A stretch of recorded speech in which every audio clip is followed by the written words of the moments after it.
Hello student, आप सभी को इंडियन एजुकेशन में स्वागत है। आप लोगों को पढ़ाने के लिए लाई हूँ एनाटॉमी एंड फिजियोलॉजी। तो एनाटॉमी एंड फिजियोलॉजी में आज क्या पढ़ना है?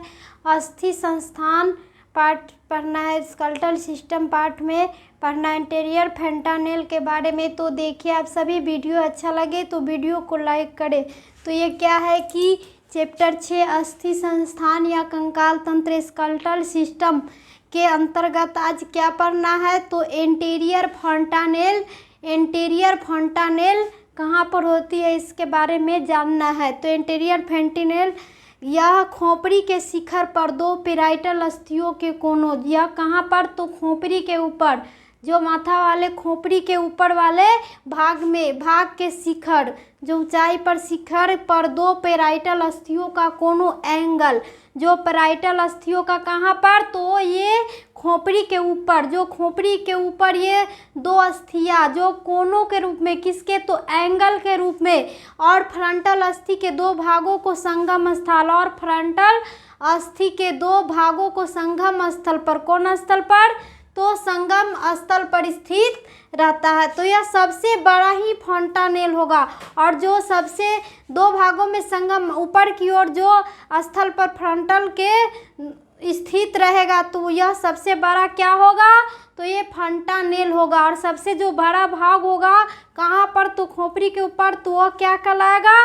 फंटानेल होगा, वह खाली वाला भाग सबसे बड़ा वाला। तो जो हाइमंड, जो क्या है कि हाइमंड के आकार का होगा, और जो कैसी आकार का होगा देखने में?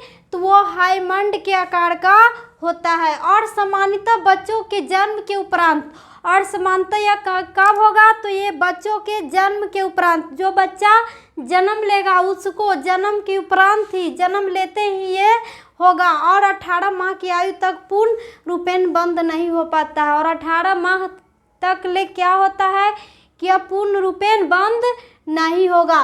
तो इसी फंटानेल पर मस्तिष्क की रूपेण धमनियों को होने वाले, और इस फंटानेल पर कौन रक्त होगा?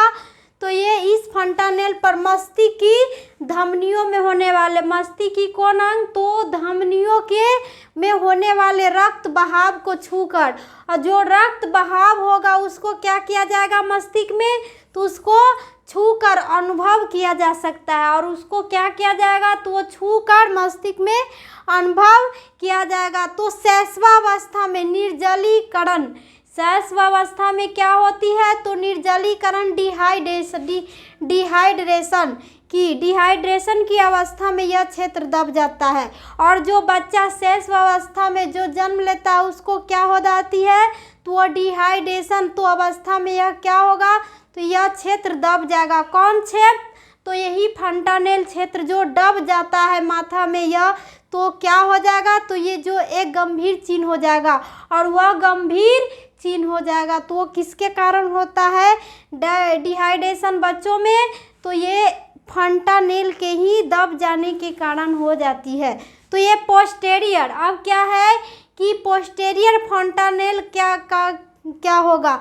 तो ये पोस्टेरियर फंटानेल पीछे वाले भाग को, या खोपड़ी के पीछे जो होती है उसी को पोस्टेरियर फंटानेल कहेंगे। ये एंटीरियर फंटानेल ये आगे वाला भाग है खोपड़ी के, और ये पोस्टेरियर फंटानेल का है तो पीछे वाला भाग है किसके? तो खोपड़ी के पीछे वाले भाग को ही पोस्टेरियर फंटानेल कहेंगे।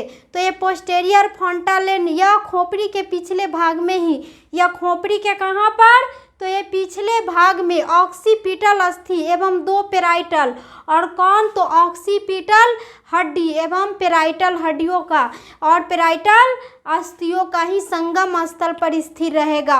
और ये खोपड़ी के पिछले भाग में कौन? तो ऑक्सीपिटल हड्डी एवं दो पेराइटल अस्थि का संगम स्थल स्थित रहता है। तो यह त्रिकोण आकार का होता है। यह अस्थि कैसा दिखने में होगा? खोपड़ी के पीछे वाले भाग तो त्रिकोण आकार का दिखेगा, और जन्म होने के लगभग 2 माह बाद बंद हो जाता है। और ये पेराइटल अस्थि क्या होती है? पीछे वाले भाग, तो जन्म लेते ही उसके उपरांत क्या हो जाती है? तो ये बंद हो जाती है।